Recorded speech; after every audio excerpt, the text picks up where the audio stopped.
अच्छा, अब आते हैं मिराज महाराष्ट्र पर, जहां से वो नामों वाली उलझन शुरू हुई थी। हाँ, मिराज।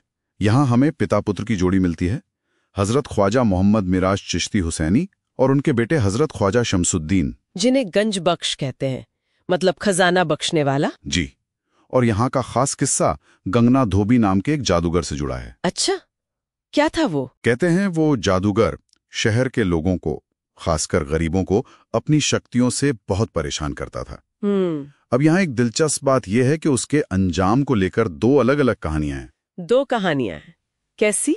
एक कहानी के मुताबिक पिता यानी हजरत मोहम्मद मीरा चिश्ती, उनकी नसीहतों और रूहानी असर से गंगना धोबी ने हार मान ली। अच्छा, खुद ही? हाँ, और इस्लाम अपना लिया। बल्कि ये भी कहा कि मरने के बाद उसे संत के कदमों में दफनाया जाए। ये हुआ हिदायत से, मतलब सही रास्ता दिखाने से। और दूसरी कहानी? दूसरी कहानी बेटे हजरत शमसुद्दीन गंजा बख्श से जुड़ी है। उन्होंने अपना रुमाल गंगना धोबी को धोने दिया। और उसने शरारत की होगी? हाँ, रुमाल नदी में फेंक दिया। कहते हैं रुमाल जला और उसमें से एक सांप या अजदहा निकला, जिसने जादूगर को मार दिया।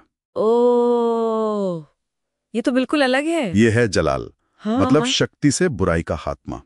सही है। दोनों का मकसद एक ही था, लोगों को जुल्म से बचाना। और मिराज में ये करामतों का असर आज भी दिखता है, वो मोची वाली बात। हाँ, बिल्कुल। जब संत नंगे पैर थे तो एक मोची ने अपनी जांघ की चमड़ी काटकर जूते बना दिए। अपनी जांघ की चमड़ी? जी। संत इतने खुश हुए कि उस मोची के खानदान को सालाना उर्स पर पहली चादर चढ़ाने का हक दे दिया। और वो रस्म आज भी चलती है? हाँ, आज भी। और इसे हिंदू मुस्लिम एकता की मिसाल मानते हैं। इसके अलावा दरगाह पर और भी मान्यताएं हैं शायद? हाँ, आज भी लोग मानते हैं कि दरगाह पर आने से, दुआ करने से बुरी आत्माओं या परेशानियों से छुटकारा मिलता है। अच्छा। और दरगाह के चिराग के तेल को शिफा बख्श यानी आरोग्य देने वाला माना जाता है। वो रोज बांटा भी जाता है। तो ये सिर्फ हैरान करने वाली कहानियां नहीं हैं। इनके जरिए अक्सर रूहानी सत्ता को साबित किया जाता था। पथ में सियासत, मिराज में आम लोग और स्थानीय झगड़े, लेकिन सब में एक बात कॉमन थी: रूहानी ताकत दिखाना, बुराई को हराना और लोगों की हिफाजत करना। और मिराज में वो मोची वाला कस्सा सामाजिक बराबरी का भी इशारा करता है। बिल्कुल।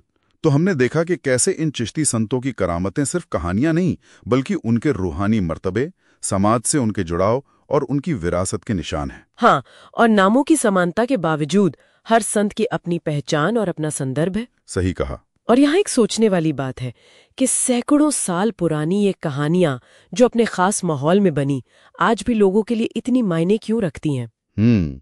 ये दरगाहें आज भी कैसे एकता, आस्था और सुकून का केंद्र बनी हुई हैं, उनके लिए भी, जो शायद इन वाकयात को लफ्ज बलफ्ज सच ना मानते हो। ये गहरा सवाल है। हाँ, इनका ये हमेशा बना रहने वाला असर इंसान की किन बुनियादी जरूरतों की तरफ इशारा करता है?